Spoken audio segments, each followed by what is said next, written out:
Good morning, everybody, and welcome to the second day of the SRV conference. We had a fabulous day yesterday, as Joe said, and if you're just joining us today, welcome. We're so glad you were able to come and join us. For me, I'll just offer reflection on yesterday. Honestly, we finished at 9 o'clock. And I was kind of glad because it was late, but I'm telling you, I sat down and I started reflecting on the day and I felt like full. I felt like I'd eaten a full meal. So many wonderful ideas, interesting presentations. And of course, we can only get to a few of those, right? And the thought that we've got this taped for us, so please do remember that. It will be, these are all being taped and you can watch them, I think, for a week after the conference ends. And I was struck by this Chinese proverb, which I just love. Learning is a treasure that follows its learner everywhere. And I thought, now, there was a lot that I gained yesterday that I believe will follow me, and I hope that I can share it with other people. So I wanted to say, we're looking forward to a lot of learning today, and I hope you are keeping track of your reflections, your thoughts, as you go through these wonderful presentations. And the other thought that occurred to me was, in social role valorization training, this is a slide that we show that Dr. Wolfensberger developed on the different levels of change agentry. And so, the first level is the actual individual who's living in a devalued status, that change needs to take place there. The second level is what he called the primary group. And so this would be the people who are around the person, who is devalued. So that might be family, for example, friends, and so forth. And then the third level of change that he named for us was the community, the organization. This is the third level, but it's called the secondary systems level. And the fourth level is society. And when I reflected on that, I thought we are hearing presentations on each one of those levels. So listen today, have a great time and enjoy the sessions. I think if you were here, you know that we are going to turn the chat off during the presentation so that you can really focus on what is being said. But then we will turn it back on about for 15 minutes or so that there can be, you can put your questions in that chat and we will be able to have some conversation. So I have the pleasure this morning of introducing the concept that's going to be talked about and also introducing the speaker. So model coherency is what Marc Tumeinski will be talking about, its roots, its evolution, and its potential. And so the construct of model coherency is just incredibly important for contemporary human services. It is beautiful, it is elegant, it is applicable for all kinds of services throughout the globe. It is very relevant to Dr. Wolfensberger's body of work, and therefore to anyone who's really serious about studying the ideas that Dr. Wolfensberger has developed and implementing them, it's really important that we know about model coherency. And we can trace the roots of this concept in Dr. Wolfensberger's thinking from the 1960s, right up until the time that he passed away in 2011. And we do have a 3-volume book set of model coherency that is very detailed, and that is being sold if you in the expo, go to the expo booth and you visit, you will see these books. They are a beautiful work, very, very, very complete. And they really incorporate as the model coherency, which really incorporates the wholeness, the harmony, and the radiance of Dr. Wolfensberger's work. So Marc is going to talk to us about this, and I just wanted to share a little story, Marc, if that's okay, before you start. Please. So I was involved in not quite the 60s, but I've been around for a while. My very first PASS workshop, I encountered model coherency as specialization. And I'm sure Marc will tell you a little bit about this. And it developed over the years, which he definitely will fill us in on that. But I also led the first advanced passing workshop. And so I was very anxious. Any of you who have team led, you know that it is nerve-wracking, and particularly doing advanced passing. And so literally the night before I was getting ready to leave, Dr. Wolfensberger called me and said, would you mind just dropping by to pick up the new model coherency rating? So it had changed now from specialization to model coherency. And I said, oh, no, of course. And of course, the first write-up of this was it was in PASS, and it was like a few paragraphs. So I pick up the rating. It is 96 pages. And I'm group leading, I'm team leading in 2 days. And the poor participants, they showed up, well, not just the participants, but also you can imagine the team leaders. They showed up, signed in, and at the table, as they signed in, what did they get? A packet of 96 pages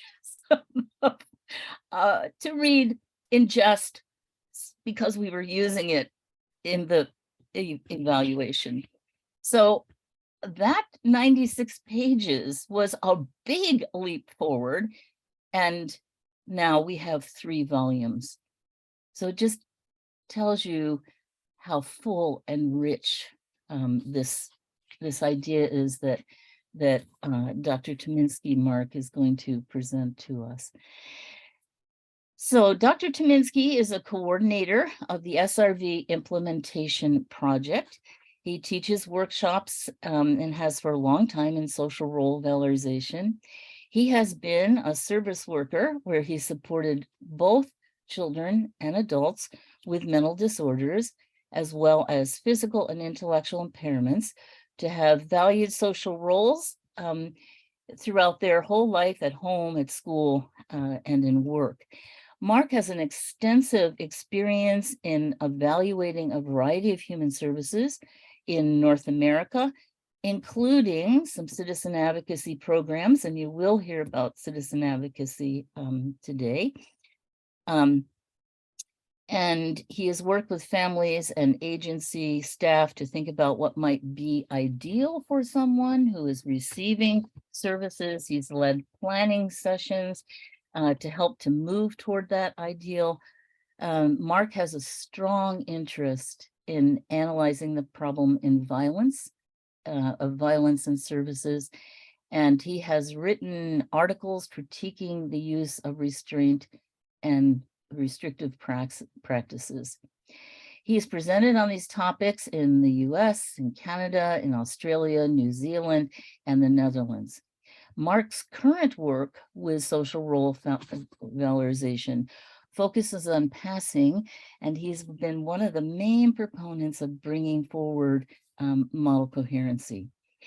He is the founding editor of the SRV Journal and the later supplement SRV News and Reviews, and that contained all kinds of articles and vignettes and books and film reviews on topics related to social role valorization.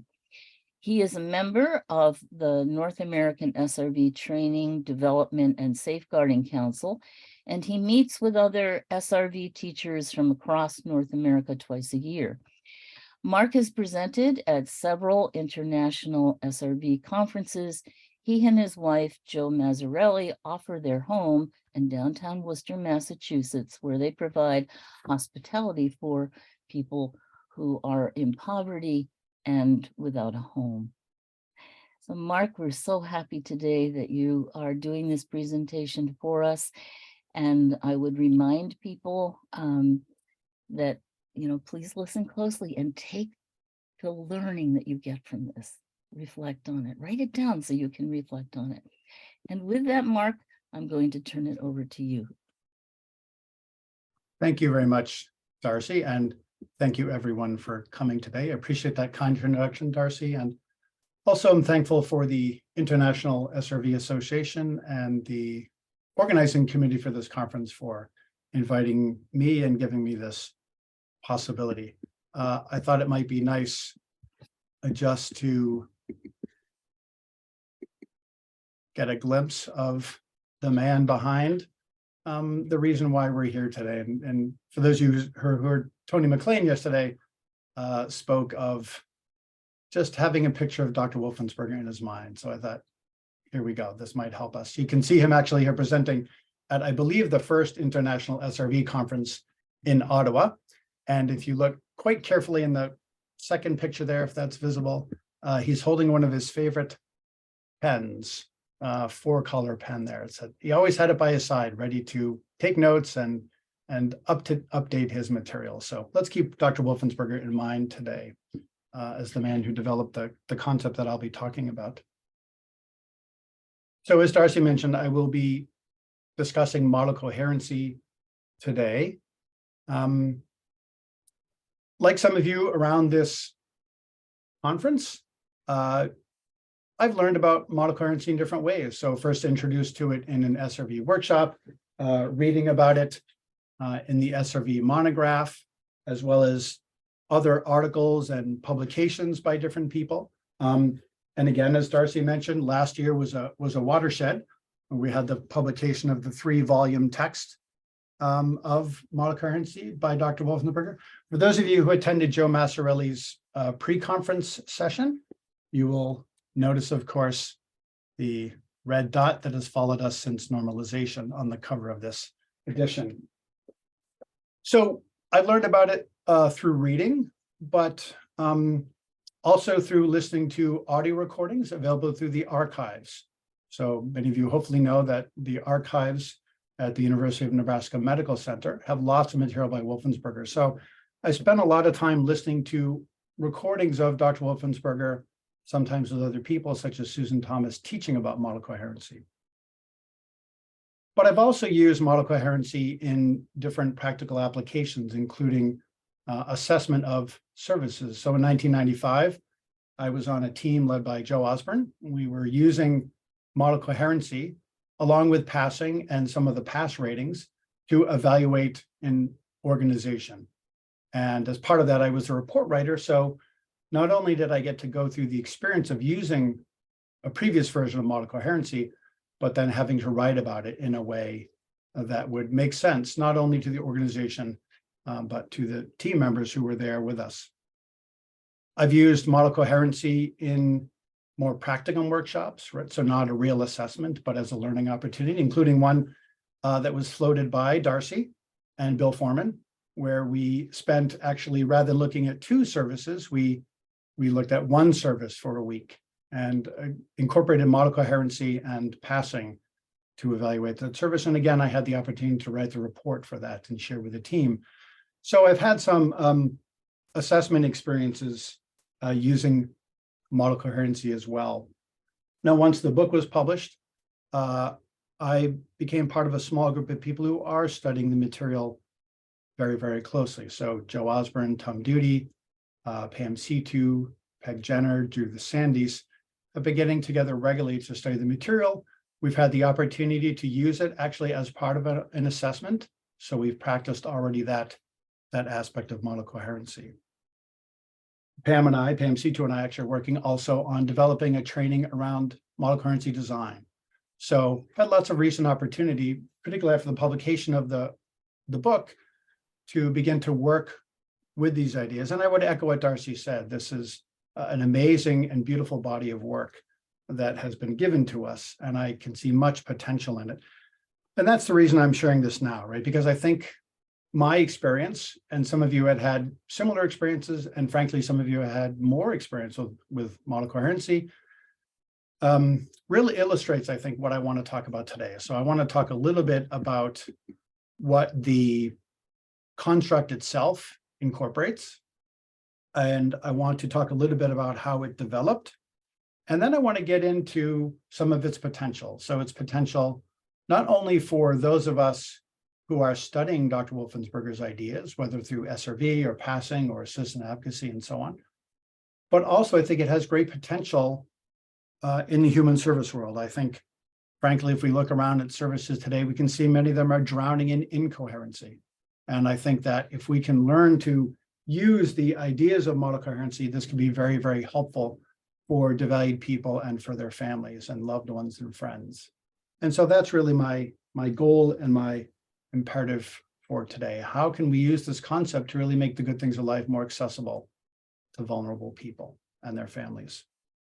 Now, this is a rich topic, and so I have prepared a more of a formal paper, which I will read. You have in the room for this plenary, there were a number of handouts. So you have outlines of some of my major points.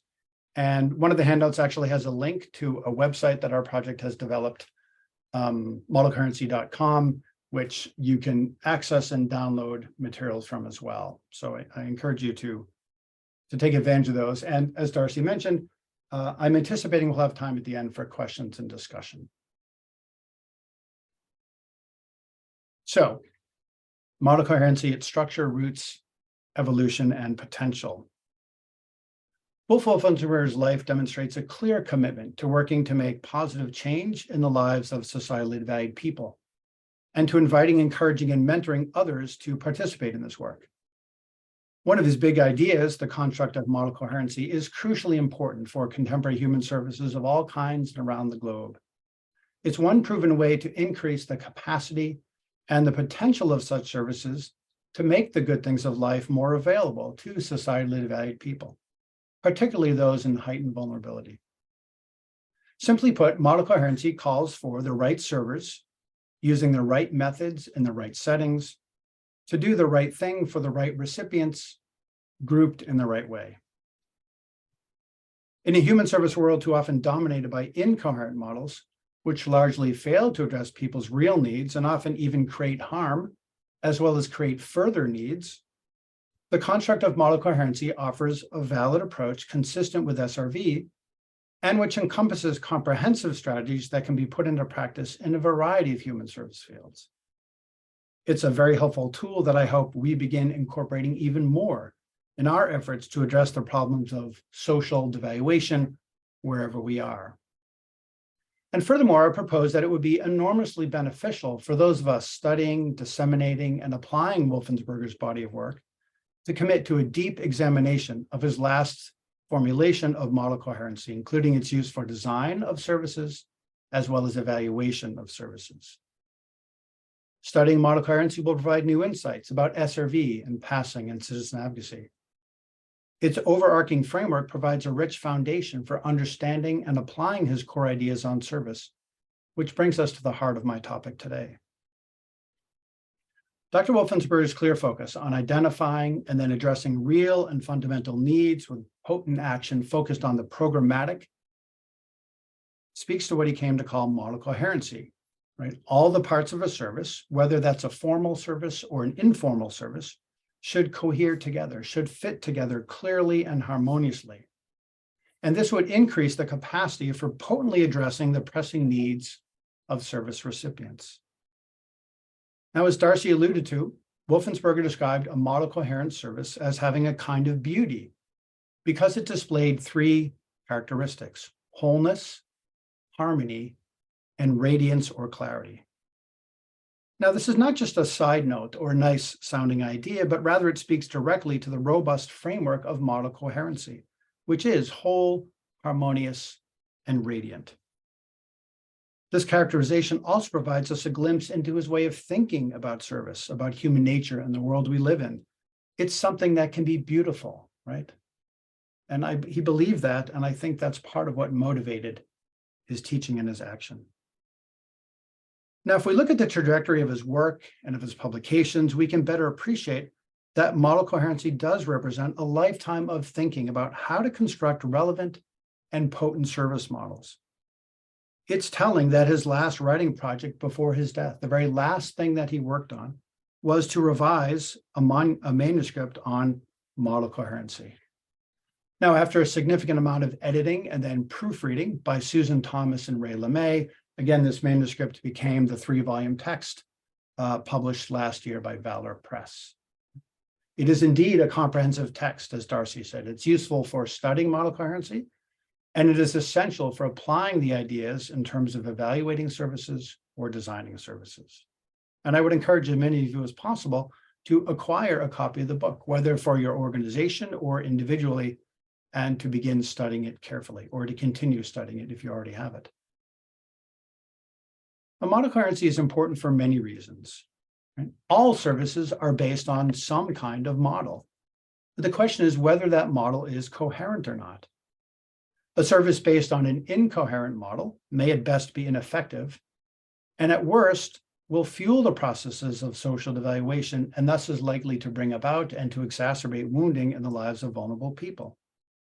I'm sure that each one of us can all too easily bring to mind incoherent service models that are making things harder for people we care about and people we are in relationship with.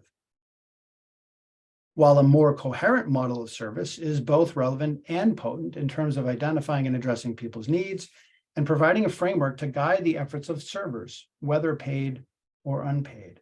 And so for all of us who are informed by SRV, adding moral coherency, I believe, will bring good fruit to our efforts and to our teaching. Model coherency is valuable both for a deeper understanding and application of SRV in passing and to vulnerable people receiving services. Insofar as model coherent programs are more relevant, more potent, potentially more role valorizing, and more resistant to deterioration. I would posit that a deep understanding of SRV in passing is crucial for those who want to learn about and actually apply model coherency. So understanding model coherency will deepen our understanding of SRV in passing, and I would say even citizen advocacy, but also vice versa. Knowledge of SRV in passing will help us to better appreciate and use model coherency. There is a link there, a feedback. Like most of Dr. Wolfensberger's work, model coherency is conceptually rich and eminently practical at the same time.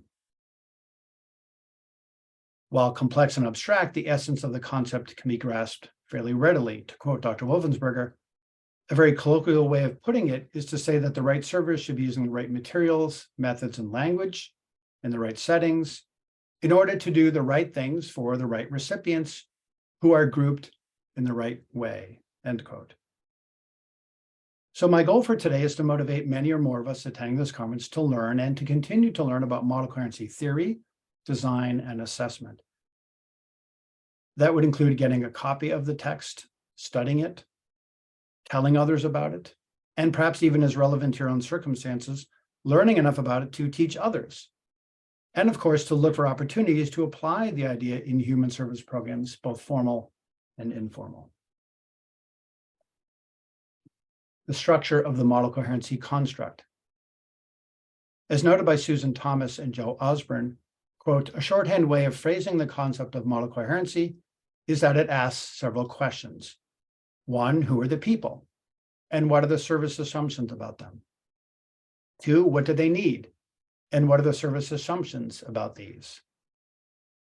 Three, what content is relevant to address that need?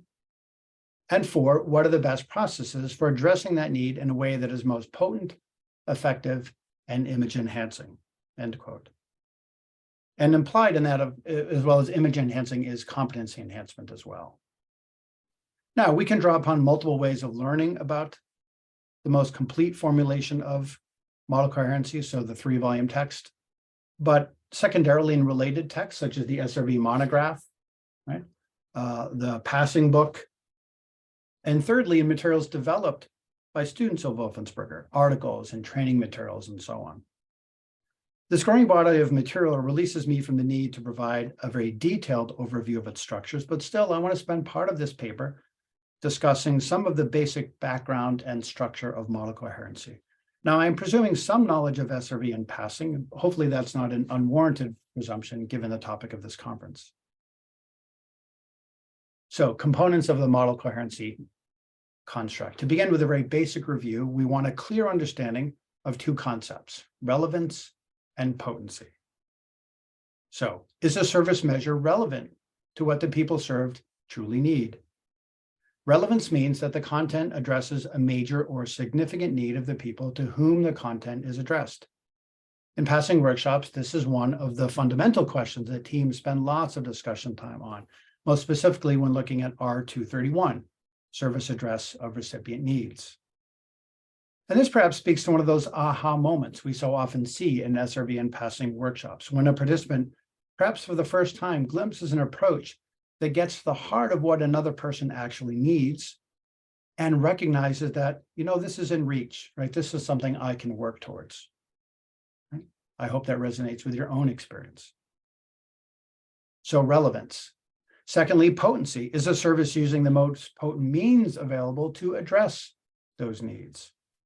Potency means that whatever processes are employed should be the most effective and efficient means for addressing a party's needs, so that one makes the best use of the time of recipients, rather than either addressing the need in a fashion which is not particularly pointed or effective, or outright wasting their time. In the passing book, we can point to R232, the rating on intensity of activities and efficiency of time use, as well as other ratings, and I'll say more about that later. Okay, so when we have relevance and potency in mind, we turn to the specific elements that actually make up a service model, and there are 4 of these, right? Assumptions, recipients, content, and processes, and I'll go through each of these. Assumptions are the underlying premises, beliefs, and ideologies, whether conscious or unconscious, on which the model is based. We may remember learning about assumptions, for example, when studying the developmental model in SRV, as well as the theme of model coherency in a more recent SRV workshop, or as described in more recent editions of the SRV monograph. And Wolfensberger categorizes assumptions as falling into multiple types, namely assumptions about the governing forces of reality, about human nature, about the causes and natures of human problems, about human needs, and about what works to address problems, and what an ideal world would look like. So, for example, assumptions about human nature might be that all people, including those with impairments, have enormous potential for growth, have gifts and capacities to share and actually want to share them. Another assumption might be that every person is a solo bearer of rights, to borrow Wolfensberger's language. And these rights are to be honored no matter what, even above the needs of other people. And that such rights don't come with any requisite obligations. What would a service model based on that assumption look like? Assumptions related to addressing problems might be that the main problem in intellectual impairment is its biological and neurological roots, and therefore what is needed? Clinical therapies, for example. A different assumption might be that the more pressing problem stems from social devaluation, negative perception followed by negative treatment, so that changing negative perceptions and the dynamics of devaluation is the goal, with valued roles as the primary means of opening the door to the good things of life available in a particular community. Both John Armstrong and Michael Kendrick's papers, in a way, asked us to consider what our assumptions are. Now, assumptions influence the model or models of a service. Assumptions can increase or decrease the coherency of a model. An assumption that reflects, for example, one of the historical deviancy roles, such as menace or subhuman, is likely to decrease the coherency of that model, in that it is less likely to be able to address real needs and is also more likely to result in a model that is not consistently role valorizing. Coherent models, though, based on explicit and valid assumptions, are more likely to be of high quality. Now, assumptions are held by individuals, of course, with varying degrees of explication or consciousness, but assumptions can also be shared by multiple people, such as the servers in a human service program. Let me just briefly draw our attention to 5 points regarding assumptions, though, again, this is not an exhaustive list. 1, as much as is humanly possible, assumptions undergirding a model should be true, right? They should reflect reality. Number 2, we are invited to identify and hold assumptions which have moral goodness.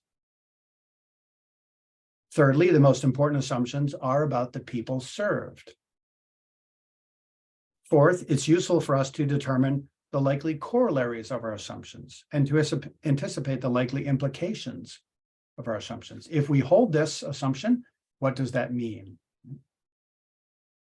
And fifth, the assumptions of a program ideally will be not only true and valid and moral, but will be held widely by key leaders, by many or most of the servers, by administrators, by board members, and so on.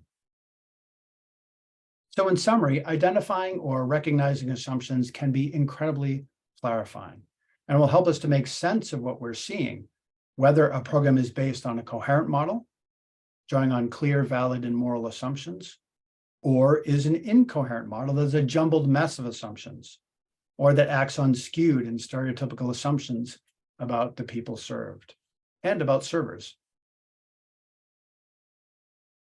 The next component is recipients. Who is served by the program? It's one of the questions we ask in model coherency evaluation, or in terms of model coherency design, who are the intended recipients of a program? Now, this component may start out quite broad. So we could say, well, in a design process, this model is going to serve adults who are over the age of 70, but then we'll get progressively narrowed down. So perhaps it's adults who are 70 who are poor and who are at risk of losing their homes, who are living in this particular geographic region, and so on. So starting broad, getting more narrow.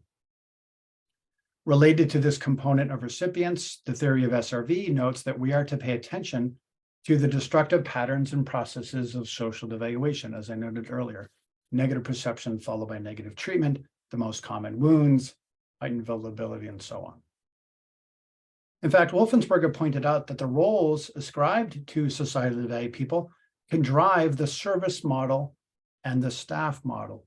So if you see a person or a group of people as less than human, in the deviancy role of subhuman, then the service model may become one of neglect, custody, or even outright destruction and death making. And the staff model become that of caretaker or death maker. Another relevant question here is, who are the actual beneficiaries of a service?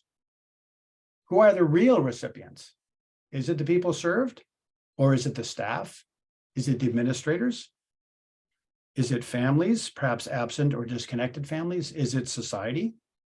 Who are the real beneficiaries of a service? This, by the way, is one of the model coherency questions that many passing teams consider at some point during a workshop, even if not explicitly with the language of model coherency, right? They ask, who are the beneficiaries?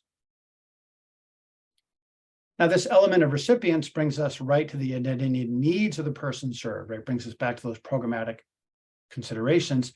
And this should ground the next two elements of model coherency, the content and the processes. So we turn to content. Content refers to what the service model actually delivers. What does it convey to recipients? What is the program actually providing? What is the program actually doing for people? And is that content or contents relevant to recipients' needs, particularly the most pressing needs, especially image and competency needs? Or is the content driven instead by primarily non-programmatic considerations?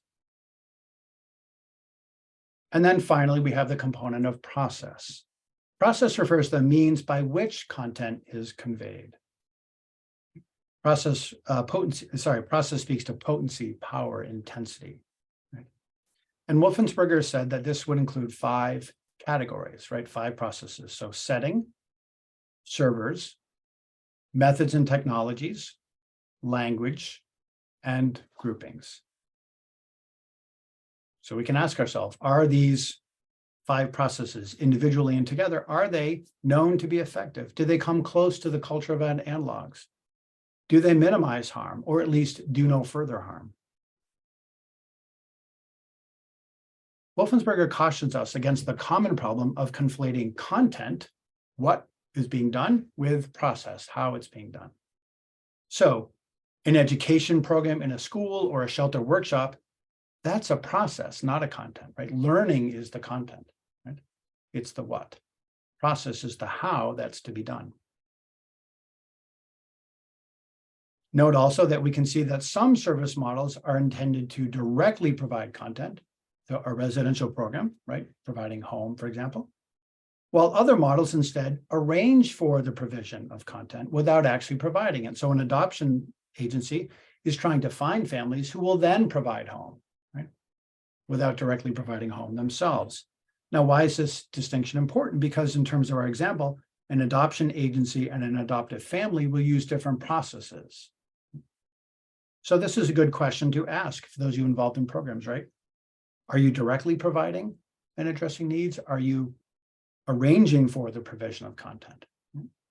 That can be a very clarifying question for a board, for an executive director, and so on.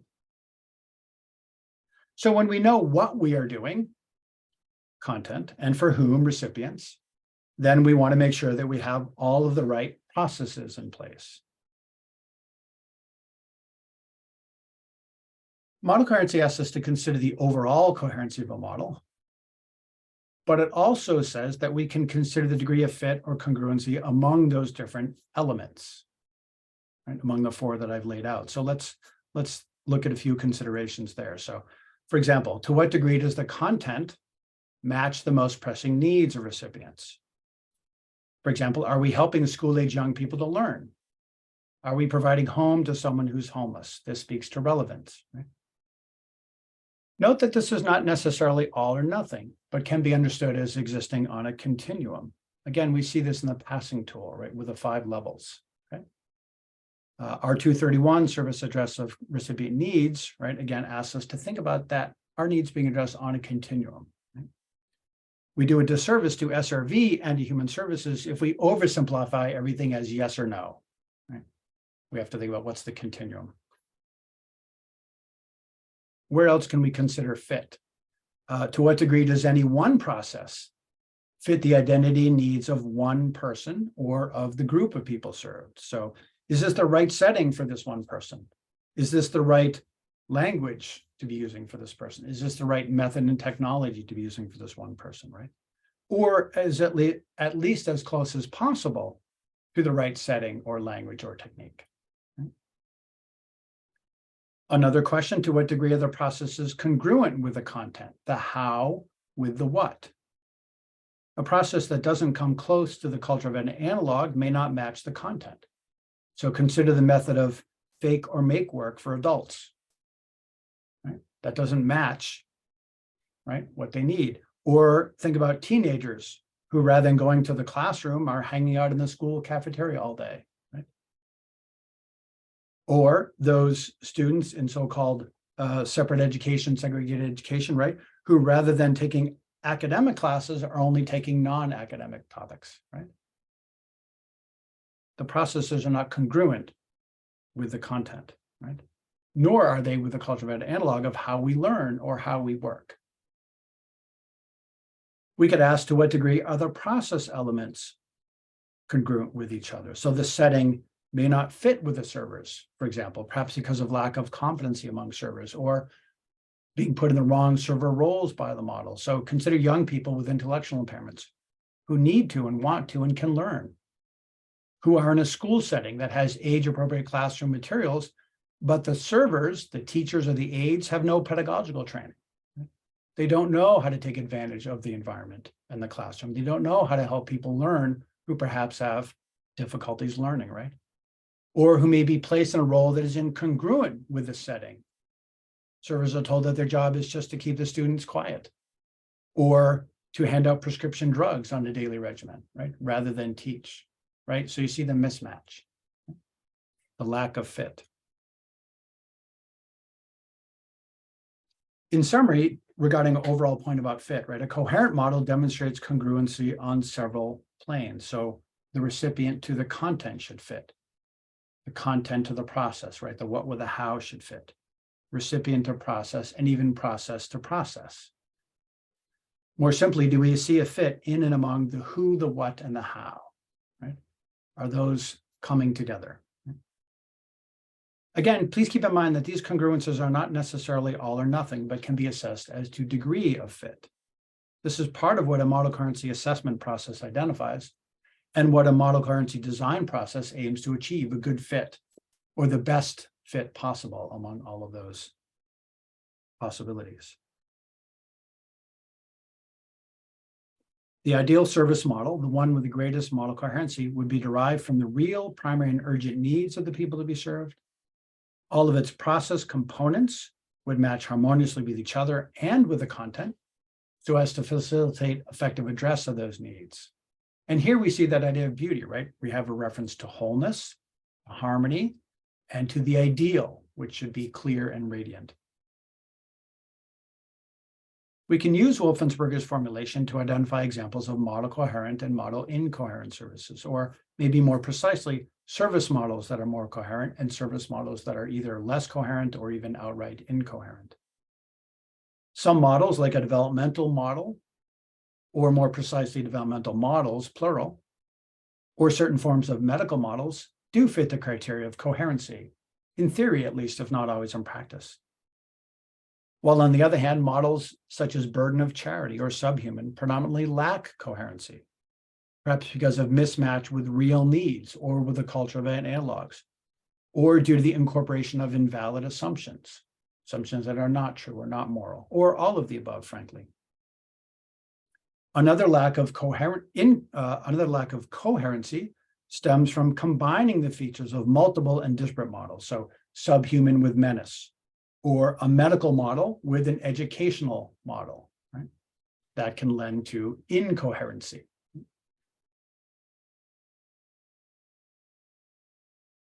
Wolfensberger also identified what he called tool subjects, and these are described early in volume 1, right, of our 2021 text. And so let me just briefly list and comment on these 6 tool subjects, and I would invite you to consult the text for further reading and study. The first tool subject he points out a distinction between programmatic and non-programmatic considerations. So think about Miriam's plenary talk yesterday.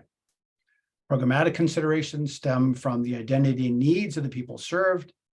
Non-programmatic, driven by the needs of others, the law, funders, politics, history, and so on. We can note that processes, the setting, the servers, the methods of technology, the language of groupings, are so often influenced by non-programmatic factors rather than what people really need. Second tool subject is to distinguish content from process, right? The what from the how. Conflating content with process is likely to reduce the coherency of a model, as I noted earlier. But if we can keep the distinction clear, this can open the door to potentially generating a number of potent image and competency enhancing, as well as role valorizing processes. So if the content is learning, we can imagine any number of relevant pedagogical processes embodied in schools, homeschooling, tutoring, independent study, study abroad, vocational learning, and so on. Third tool subject is SRV itself, so social valorization theory. Right? Wolfensberger links SRV to model coherency. And you might consider, for example, how many of the big ideas of SRV can flesh out our understanding of model coherency. As I said, if we understand SRV in passing, we're in a better position to understand model coherency.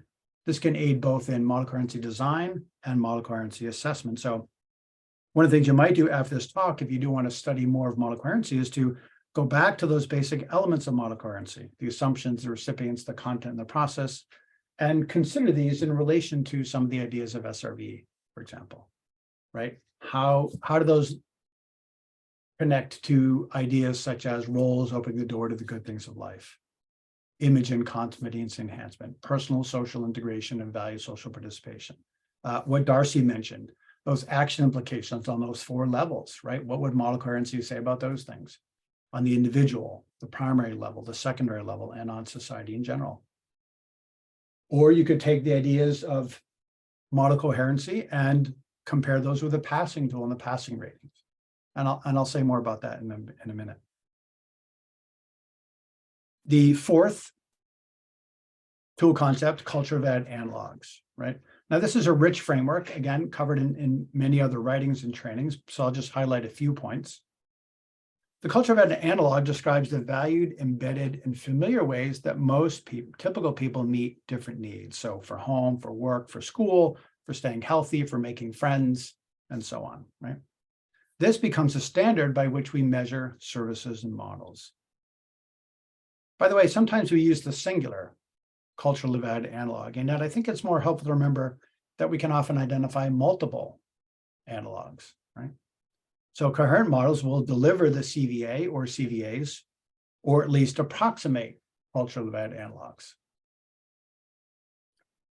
Fifth tool is service purview, right? An important aspect of the passing tool, for example, is to carefully delineate the purview of a service. What is the scope or the limit of influence, authority, and responsibility of a particular service?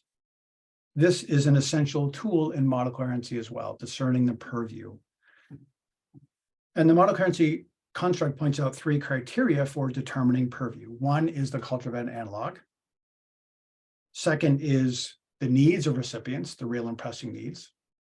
And thirdly is the existence of any hard mandates, whether an internal mandate, such as the articles of incorporation for an organization, or an external mandate, such as a law.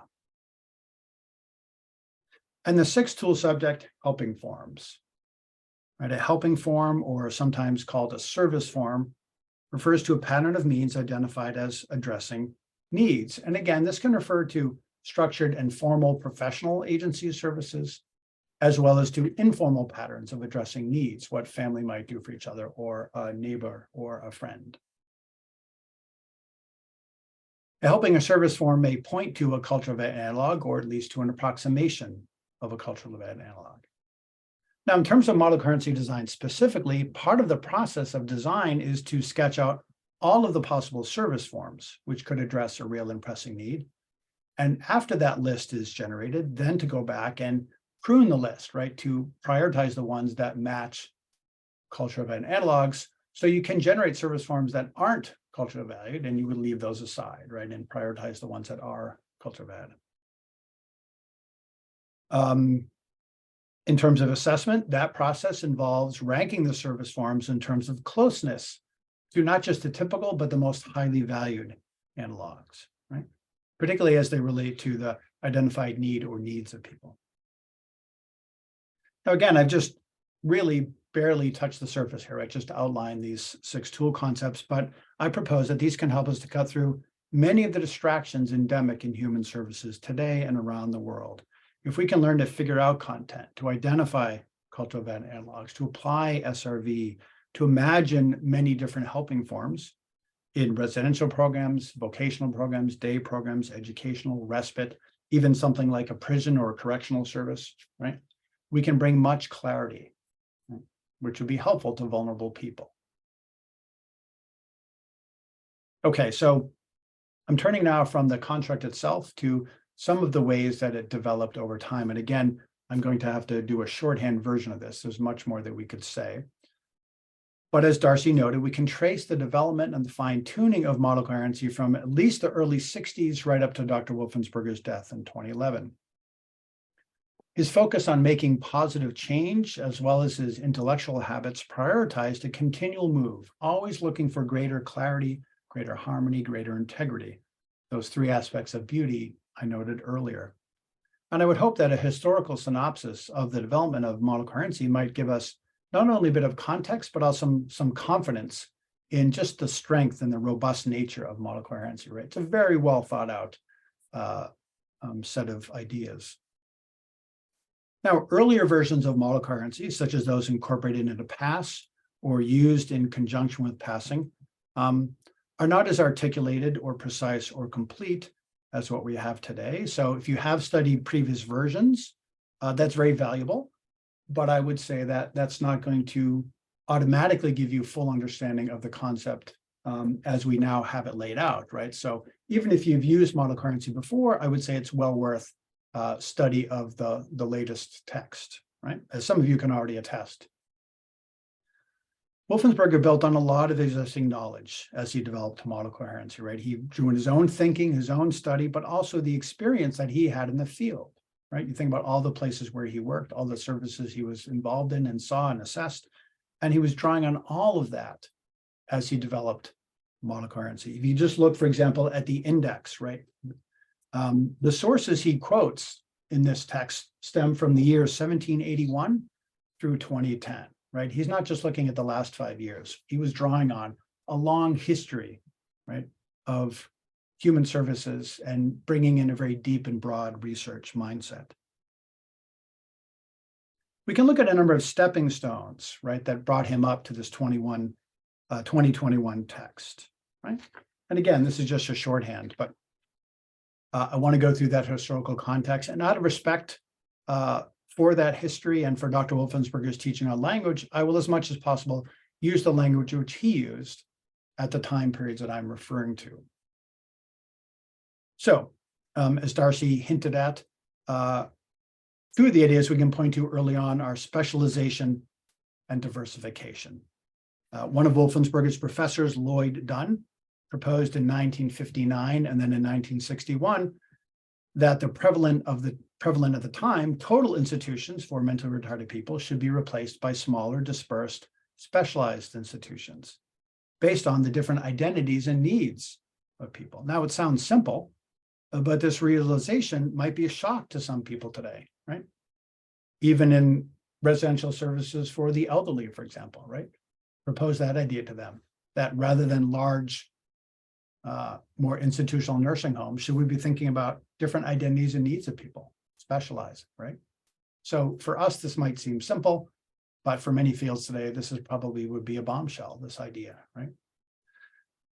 Diversification. From 62 to 63, Wolfensberger studied the county service system in Middlesex, England, which incorporated dispersed, diversified community services, different services providing different things to different people, right? So we can see the roots of model coherency there. In the 60s and 70s, he starts thinking about human service models in other fields, so-called mental health, for example, and in various geographic locations, for example, the Scandinavian countries.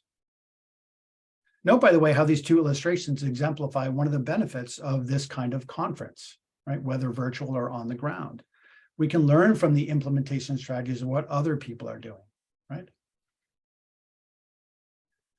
Now we can see further development of this concept in the 1968 Nebraska, that's a state in the US, the Nebraska State Reform Plan, which called for a variety of dispersed residential, school, and work options.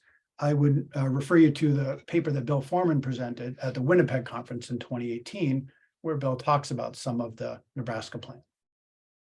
The next one, resource. In 1969, Wolfensberger writes an article talking about and making distinctions between processes and functions. He highlights the importance of identifying who are the beneficiaries of a service, and he brings out the idea of service or helping forms. In the 73 PASS field manual by Wolfensberger and Glenn, we find the concept of service specialization. Quote, the service provides a coherent program in which a number of variables combine harmoniously so as to meet the specific needs of each client at that particular time in his life. We can trace a move to specialized models in contrast to one total institution. Right? So this service specialization eventually is renamed, but not just renamed, it's reconceptualized as model coherency. So in the third edition of PASS 1975, we have an actual model coherency rating, R113, concerned with whether a number of variables within a program combine harmoniously so as to meet the specific needs of each client at that particular time of his life. And listen to the phrasing. Right? Are the right people working with the right clients who are properly grouped, doing the right thing, using the right methods, and consistently so, right? That kind of phrasing should already be very familiar to us, right? We can see the seeds of model coherency there. Other stepping stones, right? 92 to 94, we have what's called model coherency impact. 2008 to 2010, you have the model coherency rating, right? Gave Darcy a bit of a nightmare. And eventually culminating in the 2021 text available to us today, right? So part of what it shows us is that there's a real continuity in the development, right? From normalization to SRV, from pass to passing, right? And we can identify many links. So for example, for those of you who are passing team leaders, right? The move from pass to passing in some ways simplified the material. So we don't have a model coherency rating in the passing tool. But what happened was the ideas of model coherency were kind of dispersed into multiple ratings, right? For those of you team leading, that's important to know. We can point to and identify links between the 10 themes of and for SRV with the various components of model coherency. So in the theme, for example, of unconsciousness and unconscious assumptions, or in the concept of relevance, and so on, right? So we can see many of the ideas showing up in SRV teaching and in the passing tool. Wolfensberger noted the possibility or actual likelihood of the most common wounds arising out of social devaluation, but specifically in relation to incoherent service models, right? Services actually causing wounding. Right? That causal link of an incoherent model creating and perpetuating wounding, again, maybe we're studying for those of us who are teaching SRV or putting SRV into practice within a particular service organization. If our model is incoherent, are we actually creating more need and causing further wounding in people's lives? In addition to being one of the themes of and for SRV, we might also think of model coherency as kind of a synthesizing element for SRV, almost a capstone, not to replace SRV, but to give us a larger and broader context for it. And if this is accurate, and I would ask you to consider that, this could have implications for how we disseminate, how we learn, and how we teach SRV in passing. Another, I think, benefit or link between SRV and model coherency is that sometimes I think SRV practitioners with good intent will take one element of SRV in passing and enlarge that beyond the intent of the original author, perhaps then crowding out or ignoring other aspects of SRV in passing. And I'll say more about this in a few minutes. But when that happens, model coherency can kind of provide a necessary corrective, right? It provides a framework to keep all of the relevant concepts and theory in harmony. Again, one of the aspects of beauty. Right? More on this in a few minutes. Now, there is great potential, I believe, in model coherency, as I said, both for us as an SRV movement, but also for human services today around the world. I think this potential, frankly, is still largely untapped within the SRV movement, but certainly within the human service world in general. My hope is that many more of us who are associated with SRV or passing or citizen advocacy will be motivated to continue to learn about model coherency, design, and assessment, with an eye toward helping to open the door to the available good things of life for vulnerable people. And so I want to look at each of these, right, the untapped potential of model coherency within the SRV movement, right, in terms of our leadership, but also the implementation potential for contemporary human services in multiple fields around the world. And this is where you come in, right? Because many of you are working in different services around the world. But let me start with the SRV movement. Okay? Learning, teaching, and applying the construct of model coherency could strengthen the existing movement, if I can call it that. It can help us to become better teachers, better change agents, better implementers of SRV and related concepts. Again, just to draw my own personal experience, even my incipient study of model coherency, and I'm very early in this study, mind you, and I'm doing it with many other people, not on my own. It's already begun to help me to develop a more integrated understanding of Wolfensberger's SRV. So studying model coherency has helped me to better understand and appreciate the richness of SRV. I have a better sense of the overall structure and connections among the elements of SRV. So from roles, for example, to expectations, models, and servers. I have a better understanding of the links between SRV and passing in terms of relevance, potency, models, the culture of that analog concept, and so on. I've been given a deeper understanding, I believe, of the scope and influence of assumptions, right, by studying model coherency and bringing that back into SRV and passing. I can see that continuity, right? So people ask sometimes, why move from normalization to SRV, from pass to passing? Model coherency has helped me to see some of that development, right? And helps me to make sense of it. I can much more easily see some of the ties among his big ideas. How is citizen advocacy connected to SRV and passing and so on? Right? Where are there overlaps, right? And this is one of the reasons I like these conferences, because they do so often draw on people from SRV and passing and the citizen advocacy world. Now, the potential is there. Of course, actualizing this potential will require more than just study. We should study the 3-volume text. We should study secondary and tertiary sources. We should go to workshops and practicums, and if we can carry out real assessments and real design sessions, all of that will be great, right? But that's going to take time. It will take concerted effort, and it will take a dedication of resources. Some of you in this conference may be in a position in an organization that will allow you to, for example, sponsor a model coherency design, or to sponsor a model coherency assessment, or to host a workshop on model coherency. For those of you in that position within your organization, I would ask you to consider that. How could we sponsor a training or design or an assessment? For those of you who are teachers, as our understanding of model coherency develops, I would encourage you to start to develop new training materials, right? Do you think about offering teaching opportunities and learning opportunities on model coherency in different formats? Right? We've seen this happen with other published writings. When he published the new passing of the new SRV monograph, right? We saw more trainings develop, right? Something similar, I think, could happen with model coherency. It would be helpful actually to develop various curricula to help us study model coherency. We could consider this in different contexts.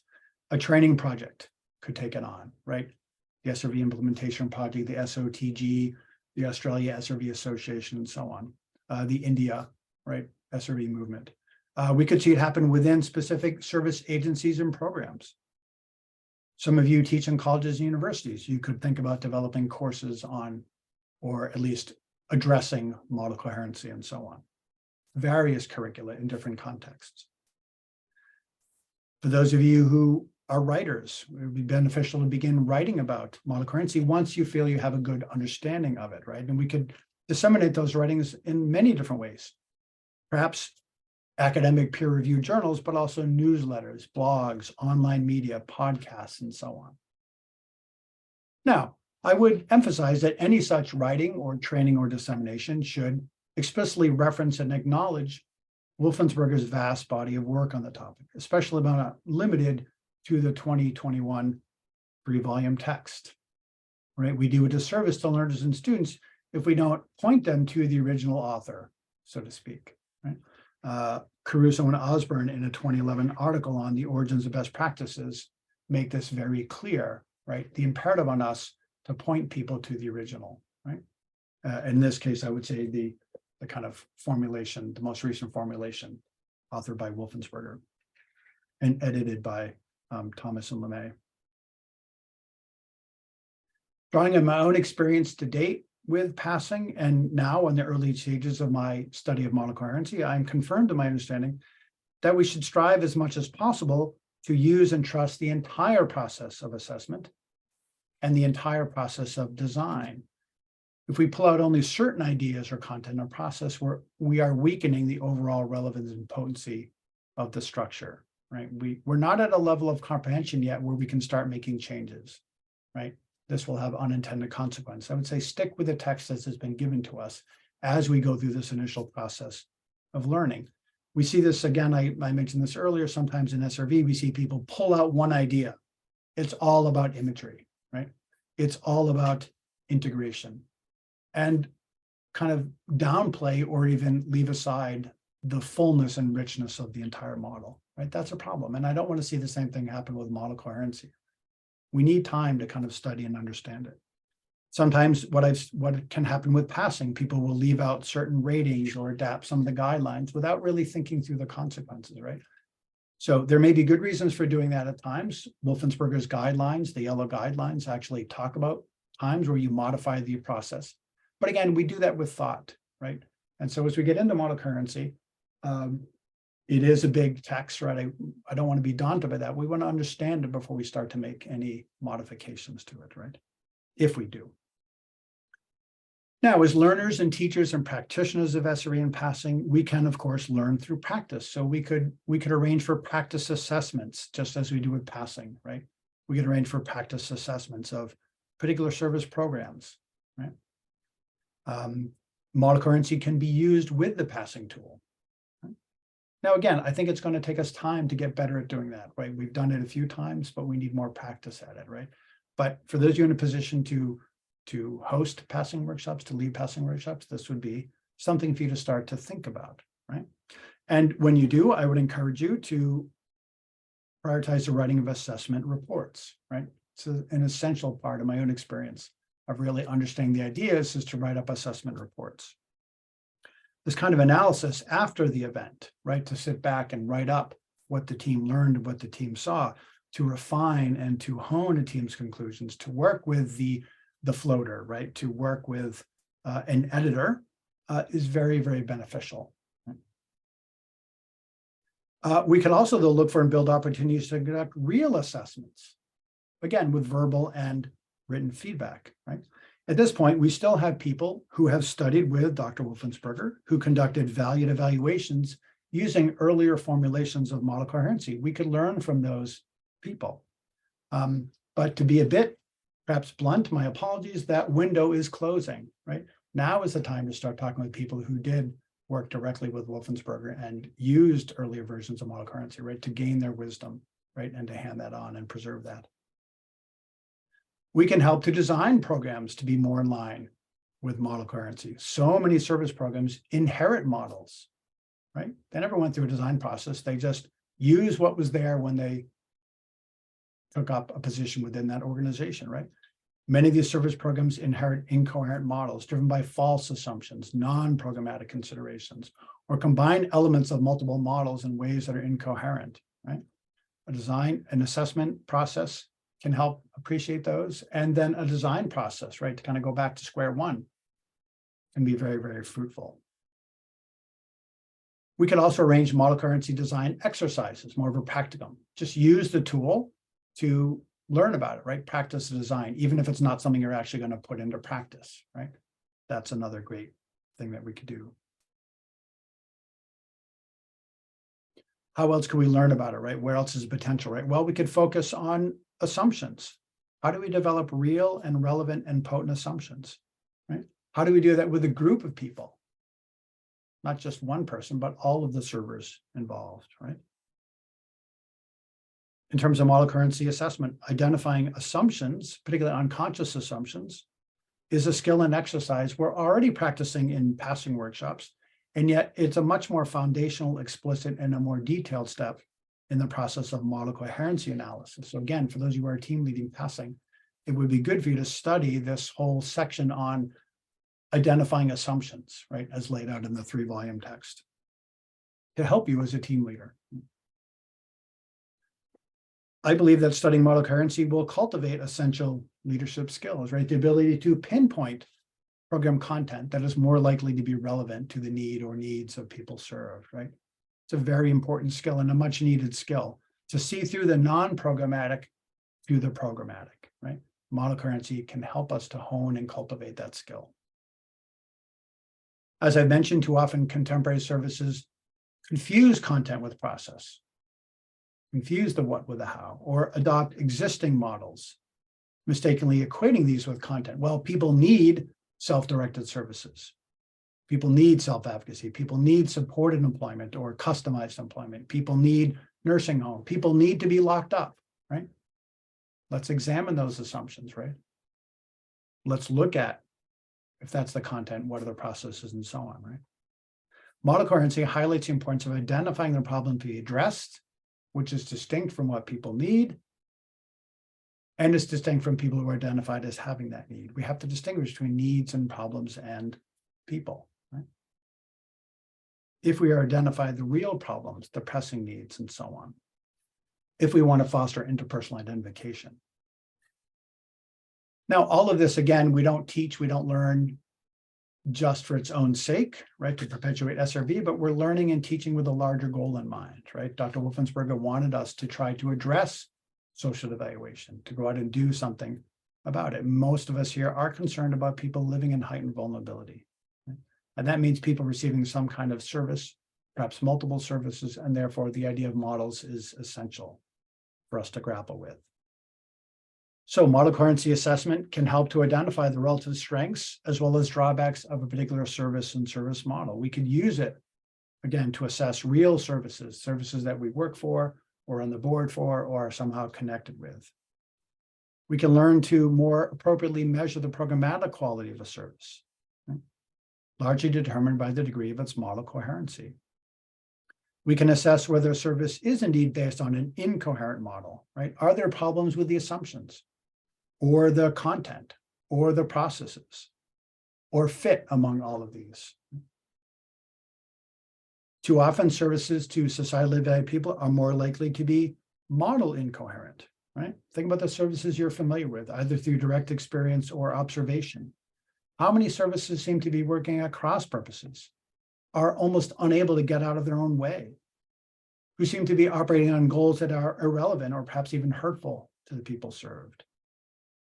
How many arrange groupings and activities that all but make it impossible for people to develop valued social roles, or who use written and spoken language that is off-putting and dehumanizing? How many services prioritize financial growth or keeping funders and accreditors happy over helping people have the greater access to the good things of life? How many services are putting servers in untenable situations with confusing expectations and lack of resources? Again, at the very least, the construct of model coherency can bring clarity and shine light on what is actually going on. Right? Unfortunately, model coherency often seems to be rewarded nowadays. When an existing program that is based on an incoherent model is given more money, is asked to take on new services to grow geographically or programmatically and so on. Again, the concepts and skills encompassed in SRV passing and model coherency can help us to identify these conflicting models and these conflicting assumptions where they exist. Right? Model coherency assessment in combination with passing and drawing in the various tool subjects can be used to actually help services to pause, to look, to consider, and to assess their models and what they're doing. Now, this will require trained, knowledgeable, and experienced people, which is where we come in. Right? So we are still learning, absolutely. Yet we are in a much better position now than even 2 years ago, right? We have the 3-volume text, which we can read and study, ideally with others. Some of you may want to start, for example, an informal study group with your colleagues to go through the book together, right? You may want to look at the materials that we provided to you today, to visit the Model Coherency website. You have the link for that, and download and read and study and share some of those materials. You might start to take advantage of learning opportunities. So we're already seeing the provision of Model Coherency workshops, right? On ground and also by Zoom, right? Look for those, take advantage of those, participate in those. Okay? Again, though, even SRV and passing workshops are helpful in terms of model coherency, right? Some of you, as I said earlier, may wish to start to develop new trainings and workshops on model coherency. You may start to write and publish and disseminate. You may start to mentor, if you're mentoring people in SRV, right? Introduce them to these ideas of model coherency as appropriate. We can use the design process. Ideally, this could be done in a real way to actually design a new model that could be implemented. Frankly, that's probably a rare situation. It takes a lot of time and money. It takes a big commitment from an organization to do this. But we have a framework in the text for how to do that, right? It does work. It can be done. And we've had people who have done it, right, that we can still learn from. We could also use design as a teaching tool, right? We can make it as a practicum. So take a group of people through the design process. Even if they're not actually going to build what they design, that can be a very good learning experience. We can use the assessment process, again, even in combination with passing. Now, ideally, we would do this in a real assessment with a program or service that is open to feedback. But again, we can also do it just as a learning experience, right? As we do with passing today. If you do that, I would, again, encourage the writing of reports, I think, with those learning assessments, right? if we can get more model coherency reports, particularly ones that might be released and shared, I think that will be helpful in the movement overall. So remember that Wolfensberger described a model coherent service as having a kind of beauty, right? Incorporating wholeness, harmony, and clarity or radiance, right? We can identify the internal integrity of a human service model, as well as its moral and programmatic wholeness. We can understand, conceptualize, and assess harmony among and between the service elements, right? This is part of what model coherency brings to us. We can recognize one of the likely fruits of a coherent model, namely that the service elements radiate beauty, inspiration, truth, and morality. Wolfensberger actually wrote that such radiance is likely to come from devoted servers, and you know them, right? You know people like this, people who are serving in a very devoted way, who go well above and beyond the responsibilities of the position, right? Who are serving others even in a freely given way in response to a calling, right? There's a beauty to that. There's a clarity and a radiance to that, right? And model coherency can make us more attuned to identifying that when we see it. And so let me just say in conclusion, my hope is that the next time we hold an international SRE conference, A, I hope it's in person. B, I hope it's in Ireland. And C, I hope the program includes a lot more people offering workshops and sessions on model coherency. I hope that we can see a lot more people who will be knowledgeable about this construct and start talking about it with others. And so I look forward to that time. But at this point, let me close. And Darcy, we can hopefully open it up for conversation. Thank you all. Well, thank you, Mark, for that wonderful presentation, which was so full of so much information. And we really appreciate the ideas that you offered us at the end of ways that we can become involved and use model coherency. And so now the chat is open to ask Mark some questions. If you have any questions, if you could put them in the chat.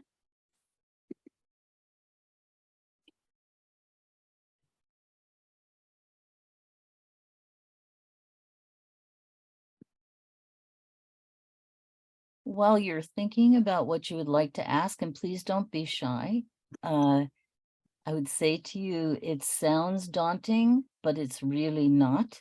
And I think those suggestions that you gave us for learning about model coherency is extremely helpful. And I have to say, I use the ideas all the time in model coherency and of course, SRV.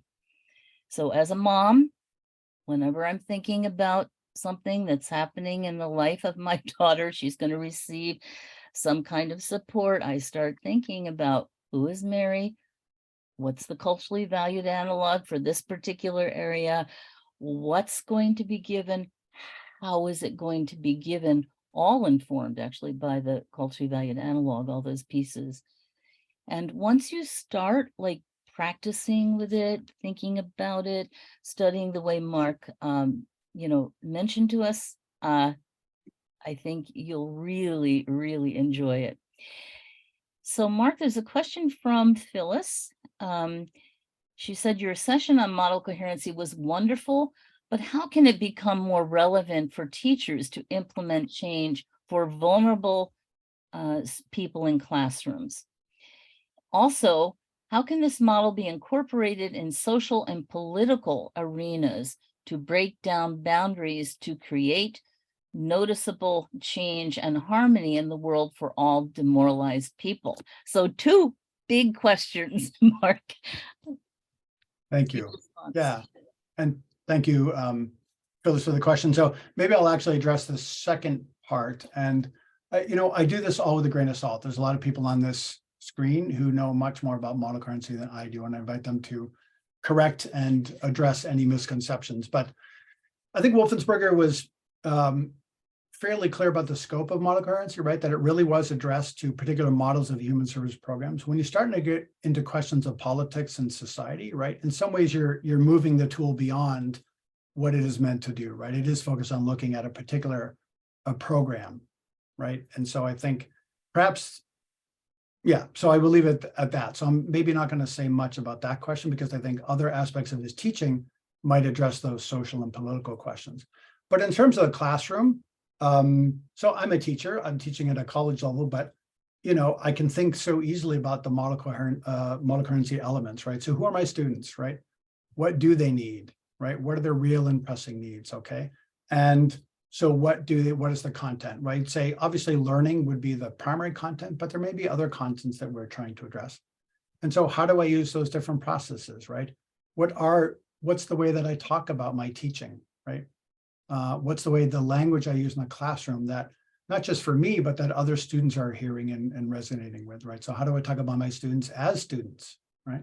How do I talk about whatever the typical language is in the classroom, the homework, depending on the level and so on, right? So how are they grouped, right? And what are the typical groupings that we see in a classroom?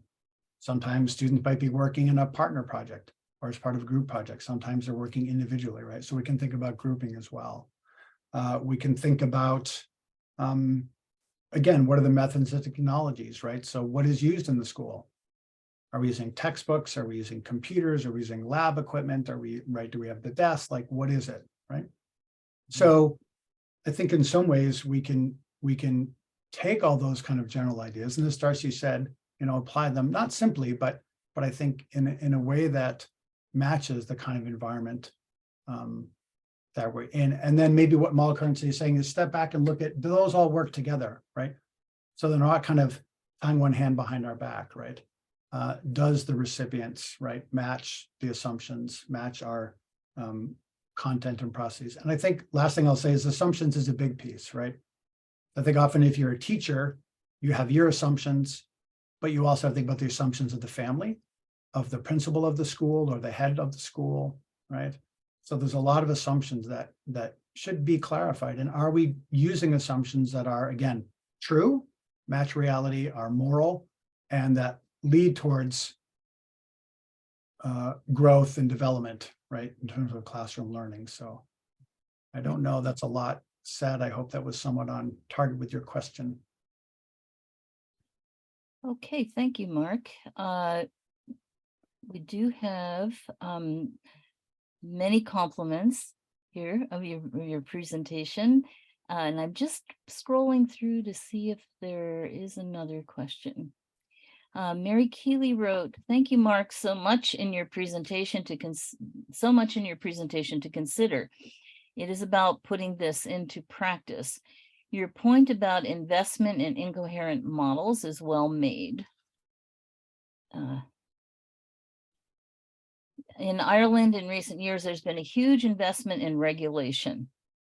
The truth is, no one attending this conference would want to live in what would be rated a 5-star service."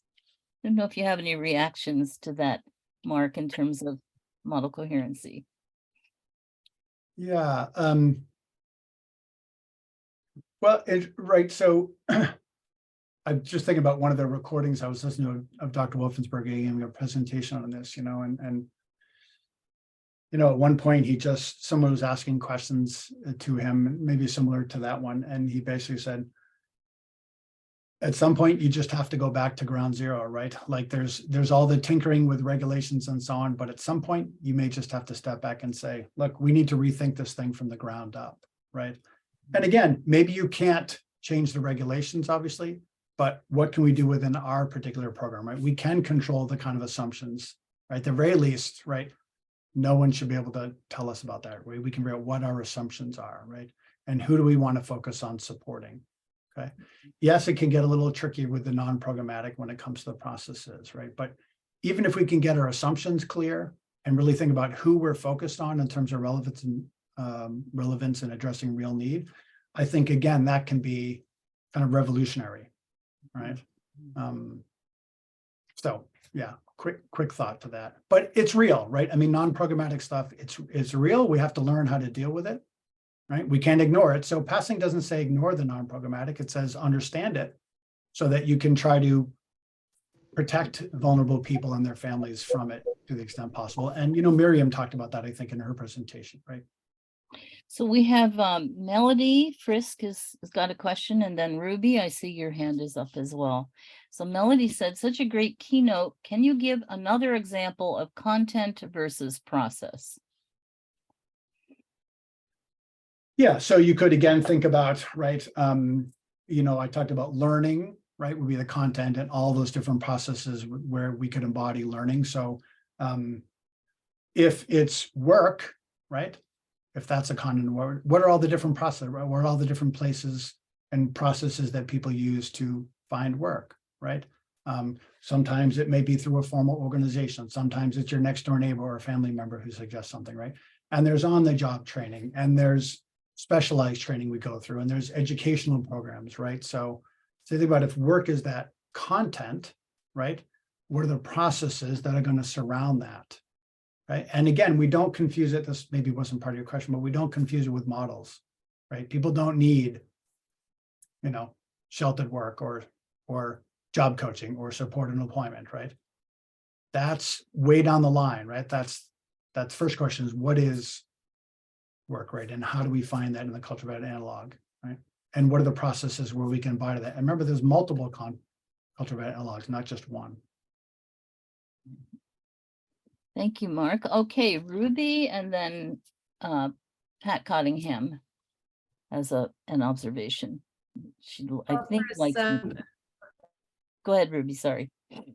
First, Mark, just want to say thank you. It's such a gift to have, your thoughts about this, particularly, I would say, with this particular group of people, with people who are very serious about this topic. And for some of us, many of us, I think, consider model coherency an ongoing practice. And obviously the more you do it, the more you do it. And so I really like the way you said, here's a bunch of different entry points to how you might learn more about this or engage more with it or re-engage with it. I know when I first went to run the GAO, the Georgia Advocacy Office 20 years ago, but flew by, I was acutely aware that you can so easily become the problem you're setting out to address, And I had Michael Kendrick and Darcy Elks come, and we literally went, as you said, took every single program down to ground zero and just started over. I actually thought there was nothing easy about it. In fact, it took 2 years to do it, to do that initial, part. But it was actually easier to do that than to try to tinker with what was going on. It just made sense to just start over. And then just one, so thank you. And Darcy, I'm still remembering that. And it was a great way for people to learn more about model coherency by being involved in the process around their own work and each of our programs and the people who we were attempting to stand by, who were in quite vulnerable positions. And then just one quick bit of humor. I remember asking Wolf, I think after one of the initial 89-page things, and I asked him if I could have a copy of it. He said, sure. But then he said, but I have to tell you, I've thought about this for so long that I think I've confused myself. So fondly remembering Wolf. We are out of time. I'm so sorry for the people who, Pat, you had a very interesting issue about sitting at the IEP table and content and process being discussed by people who have all different kind of orientations and different models, developmental, medical, legal, and so forth. So it's a very interesting thing to think about. But we are at break time. So we're going to have a 15-minute break, and then we will be coming back for our sessions this morning. And we have, wonderful sessions coming up. So one on citizen advocacy, one on assisting people to be part of faith communities, and devaluation on the South Asian subcontinent in India and Bangladesh. So those are amazing topics.